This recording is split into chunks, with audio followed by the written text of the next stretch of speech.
Magandang buhay mga ka-agri-negosyo at mapagpalang araw po sa ating lahat. So sa araw na ito ay magpupurga po tayo ng dalawa sa aking mga kambing.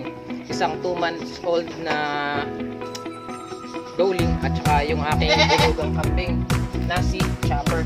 So ang gagamitin po natin na pampurga ay albendazole. Albendazole pampurga, guys.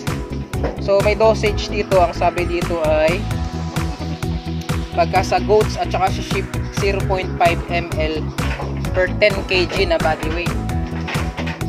So per 10 kg 0.5 ml. So siguro yung bisiro kong kambing na doling ay mga nasa 5 kilo siguro or 7 ganon. So ang ituturok natin sa kanya na pampurga ay mga nasa 0.5 lang. So alugin muna natin mabuti paano tayo kumuha.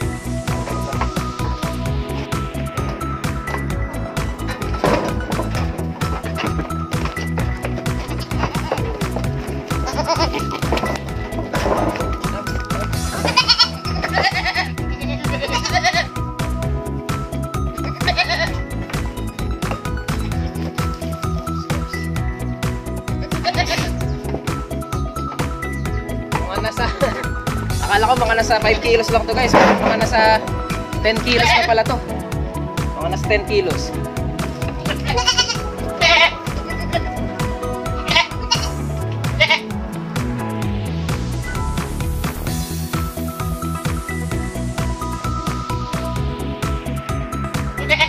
So, guys, ginawa nating 1 ml. Yung ibigay natin sa kanyang pampurga. Nasa 10 kilos na siya.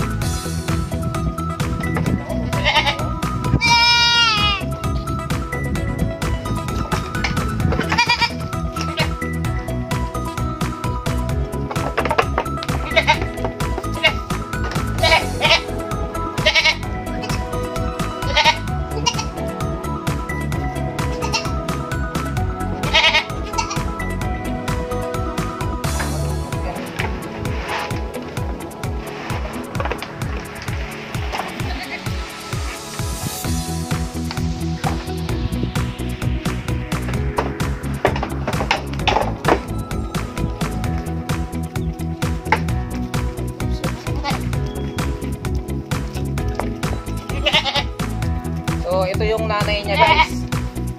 So napilitan akong itali kasi nga napakagalante nito. Napakagalante. Free range lang kasi sila dito sa Tumana. Kahit na nasa gitna na kami ng Tumana o bukid, kabukiran, malayo na sa kabahayan, itong isa na to napakagalante. Ang layo ng nararating, so napakadelikado. Pwede siyang nakawin ng mga tao pag nakarating siya sa malayo, kaya napilitan ako na itali itong inahin na to. Guys, ito yung bulugang kambing ko, si Chopper. Pangalan nito, Chopper. So, naalala nyo yung una kong video na bumili ako ng kambing kay Sir Ed Hernandez ng Hernandez Goat Farm. Ang late pa nito nun, pero ngayon, ito na siya ngayon. Oh. After 4 months, so 5 months na pag-aalaga. Ang problema lang sa kanya, medyo napilay. Kasi sobrang likot, tsaka sobrang agresibo. Pero okay na siya, guys. Galing na siya, tapos tinurukan ko rin siya ng anti-tetano para mabilis din gumaling yung kanyang naging pilay. Ngayon, pagaling na, konti na lang. Anin ko lang siya ngayon pupurgahin.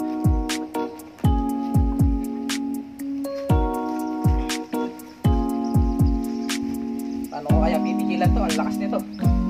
Mahirap talaga yung nag-iisa lang, tapos ikaw ang pupurga. Tapos pwede ka nang mala.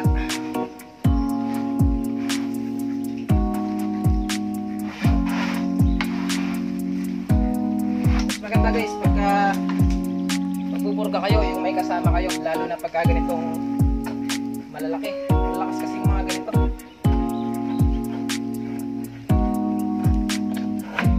Malalakas yung mga ganitong kambing.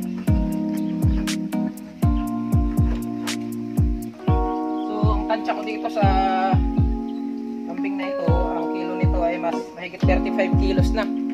So nasa 30 kilos mahigit. Kaya ang ibibigay natin sa kanya na dosage ay mahigit 3 ml. So isang puno nito yung ibibigay ko sa kanya.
Ganitong malaki naman na guys, matibay na to sa bulate at saka sa oxidiosis na tinatawag nila. Kaya ang dahilan nagtatais sila. Pero ito matibay na to kasi may edad na. Pero recommended pa rin na every 5 months pagkabulugan pupurgahin. Sige na, kumala ka na. Hala.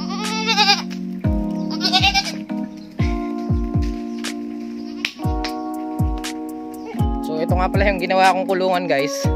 Mabilisan ko lang tong ginawa. So kasya dito mga 10 siksikan. Kaso pag hindi siksikan 5 lang. So ayan yung pasabit kong Himalayan rock salt na nakapagpapatibay ng kanilang resistensya. Dapat kasi 2 lang yung kambing ko kasi nag-uumpisa pa lang ako. Pero ngayon nadagdagan ng 2 tapos nanganak na yung isa. So ito na sila. Meron na ako ngayong 5 kambing. Plano ko padamihin pa sila. Next year gagawan ko sila ng sarili nilang kural na kung saan free silang nakakalaya doon sa kural na yun. Sa ngayon konti pa lang kasi kaya hindi ko pa sila ginagawa ng sariling kural. Painumin natin yung inahin kasi nakatali siya lagi